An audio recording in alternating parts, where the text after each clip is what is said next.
Olá, eu me chamo Luiz Adamo e sejam bem-vindos ao nosso boletim informativo de soja e milho, que a gente traz aí diariamente para vocês, trazendo sempre as notícias mais relevantes para o mercado de soja, milho, principalmente em relação a Chicago, a questão do milho também na B3, dólar aqui dentro do Brasil, o mercado de prêmios para a soja e também alguns pontos relevantes à questão climática. Então fique com a gente para acompanhar as notícias que tiveram relevância no mercado de hoje. Nesta terça-feira, dia 9/9, os contratos futuros da soja encerraram o dia em queda. O mercado passou por um movimento de ajuste, enquanto os investidores se posicionam para o aguardado relatório do WASDE, o relatório de estimativas de oferta e demanda agrícola mundial, que será divulgado nesta sexta-feira, às 13 horas, horário de Brasília. As expectativas iniciais apontam para uma safra norte-americana menor do que o previsto no relatório de agosto, mas com estoques de passagem, tanto americano quanto global, acima dos números divulgados no último relatório. Outro fator que pressionou as cotações foi o fortalecimento do dólar no mercado internacional. Além disso, ontem, após o mercado, nós tivemos a divulgação pelo USDA do relatório das condições das lavouras americanas, onde na soja apresentou piora de 1%, saindo de 65% para 64% entre condições boas e excelentes. Isso deu ao mês de janeiro um fechamento de 0,3% de queda, ou 3 cents, fechando janeiro a 1.031,25 e o março a 1.050,50. Para o milho, tivemos um fechamento também em queda, influenciado pelas perspectivas de ampla oferta global, especialmente com o início da colheita nos Estados Unidos. Assim como na soja, os agentes já se movimentam diante da divulgação do WASDE de sexta-feira, mesmo com expectativas de uma safra um pouco menor do que o último relatório do USDA. Ainda se projeta uma colheita recorde por lá. O USDA também anunciou 2 novas vendas privadas do cereal americano, 132 mil toneladas para a Espanha e 136 mil toneladas para a Coreia do Sul. Que um importante ponto é que a Coreia do Sul é consumidora tanto de milho americano quanto de milho brasileiro. E aqui demonstra um pouco mais de competitividade pelo milho americano. E ambas as entregas acontecem agora na safra 25/26. Já no relatório das condições de lavouras, divulgado ontem após o mercado, o milho também apresentou a piora de 1%, saindo de 69% na semana anterior para 68% nesta semana, levando em consideração as condições boas e excelentes.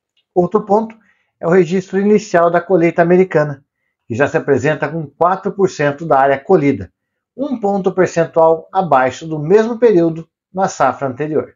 Esse cenário trouxe uma queda na casa de 0,4% a 0,5% para o milho em Chicago, equivalente a quase 2 cents de queda. O dezembro fechou cotado a 401,25 e o março a 419,75, com a B3 também acompanhando parte dessa queda. O novembro fechou cotado a menos 0,20 centavos por saco, que equivale a 0,2%. O novembro então fechou cotado a R$ 68,08.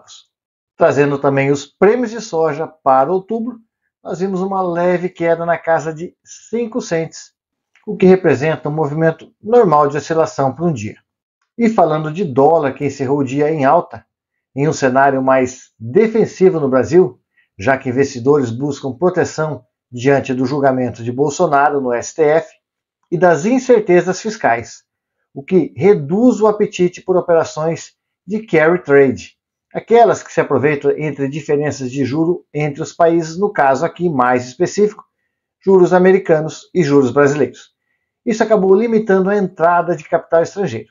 Lá fora, o índice do dólar internacional se manteve firme, impulsionado pela cautela antes da divulgação dos dados da inflação americana e pela leve alta nos juros dos títulos americanos.